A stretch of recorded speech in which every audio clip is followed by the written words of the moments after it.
Hey everybody, welcome back. We're going to be making a sugar cookie recipe today that's been in my family for about 40 years. How did we get this recipe? My parents had moved into a new place and one of the neighbors came over to welcome them to the new neighborhood, and she brought with her a plate of freshly baked sugar cookies. Her name was Renee. And when my mom took one bite of one of those sugar cookies, she said, "Oh my gosh, Renee, this is the best sugar cookie I've ever tasted. Would you please be willing to give me your recipe?" And of course, nice lady that she was, Renee did give my mom the recipe, and we've been eating these sugar cookies in my family ever since. There is only one other sugar cookie recipe in the family that can even come close to comparing to this one. And I'm not giving that one up without a bit of a fight. So if you're interested in that one, please leave a comment below. And if I get enough comments, then I will definitely share that recipe. But you know what? I'm gonna make you work for it a little bit. All right, that's enough goofing around. Everything is ready. Let's get cookie baking.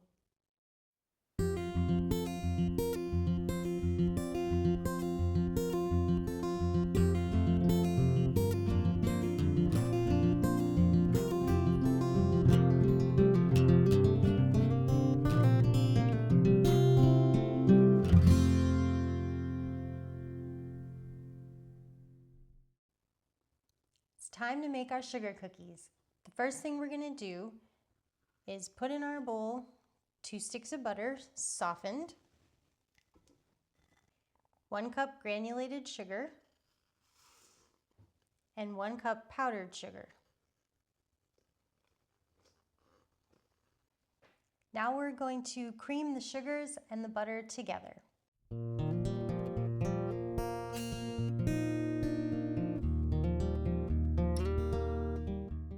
This is what it looks like once the butter and sugar has been creamed together. Now we're going to add our eggs. 2 eggs. And then we're going to mix it up again. Let's mix our eggs in.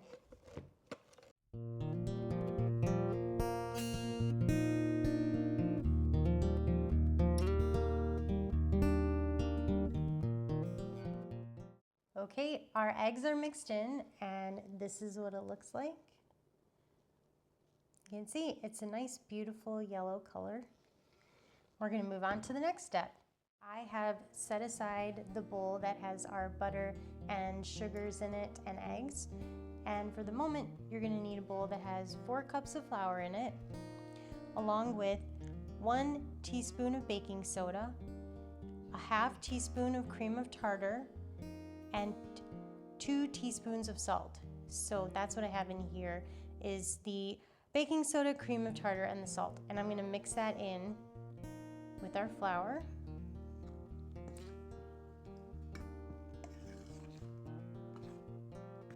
Our dry ingredients are all mixed together, and it just still looks like a bowl of flour, of course.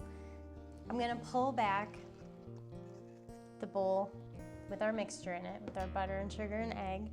And we are also going to need 1 cup of cooking oil, and that's what I have here, along with 2 teaspoons of vanilla, which I have in this little cup here. Now, the directions say that we're going to add the oil and the dry ingredients alternately and mix that together with everything else here. And then you're supposed to mix in the vanilla at the end. But what I'm going to do is I'm actually going to put the vanilla, so let me just push this away for a second here.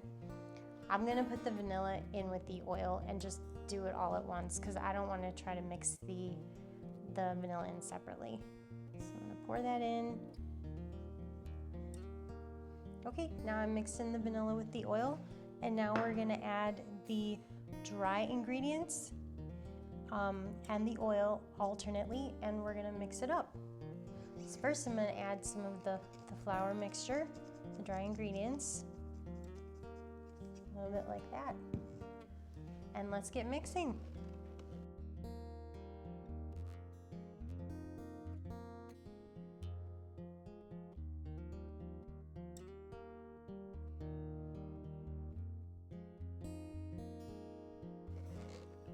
I'm going to add a little bit of oil.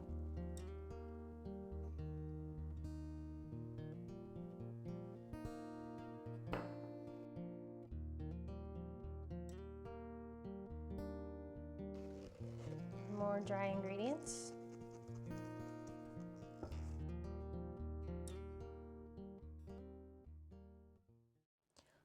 All right, our cookie dough is all mixed up. This is what it looks like. Just beautiful white sugar cookie dough. Now we're supposed to chill this for a while before we make it into our cookies. The recipe does not specify how long to chill the dough, however long you feel is necessary. Sometimes we will even make the cookies without chilling the dough. That's up to you.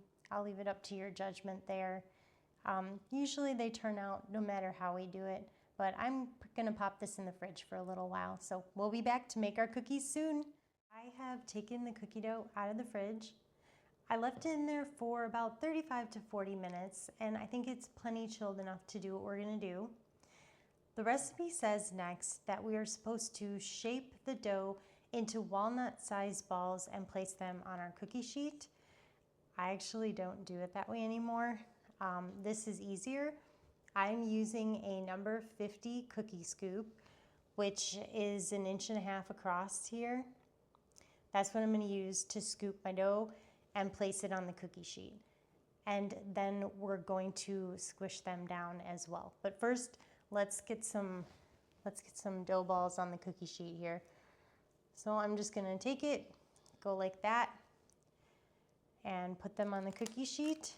Don't put them too close together though, because you're gonna be squishing them down with a glass later. So let's see, I don't know if you can see that.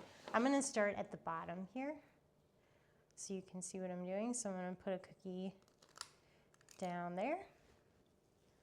Just gonna take some dough, go like that. I will say this is a rather soft dough, which is why they have you chill it a little bit.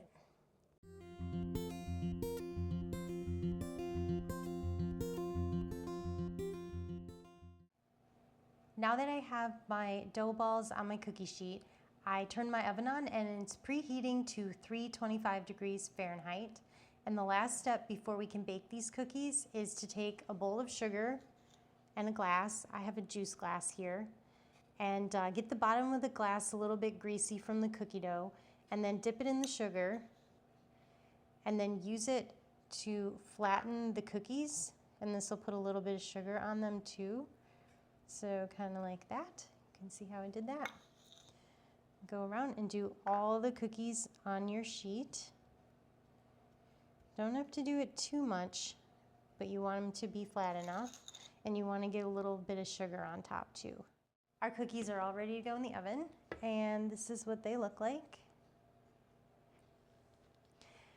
If you'd used the original recipe and your dough balls were the size of walnuts, then your cookies should go in the oven for 8 minutes or until they are just delicately tan.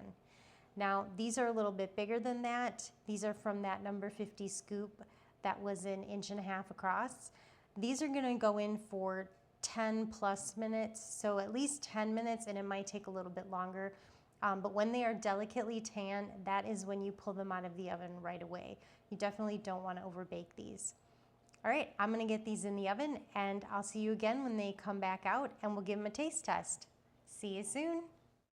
I just pulled the first batch of cookies out of the oven, and this is what they look like. I let them sit on the pan for about a minute, and they got a tiny bit more done when they were on the pan. And then I used my little spatula up there, you can see it, to put them on the cookie rack. I'm ready to try the sugar cookies, and this is what they look like. You can see they are pale and delicate and just tan around the edges, just the way they should be. And I put them on my vintage Avon Cape Cod plate. If you would like to know more about the history of this plate, I do talk about that in my very first video where I make a vintage cherry coffee cake. I will put the link below in the description, so if you're interested in learning more about the history of the plate, please watch that video. I think I'm ready to try the sugar cookies. I haven't had one of these in quite a while, so I'm excited. Here you can see more. That's what it looks like. They're beautiful. All right, here we go.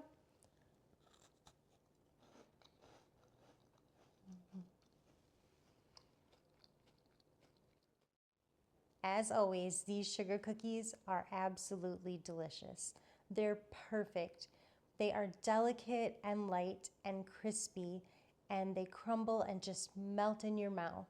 And they're so beautiful. You get a little bit of a hint of the salt that's in the recipe, but then the rest is just the sweetness from the sugar. They are just wonderful. I cannot recommend them enough. I really hope you'll try this recipe at home, and if you do, please let me know what you thought of it. I really would like to know. That's all I have for you today.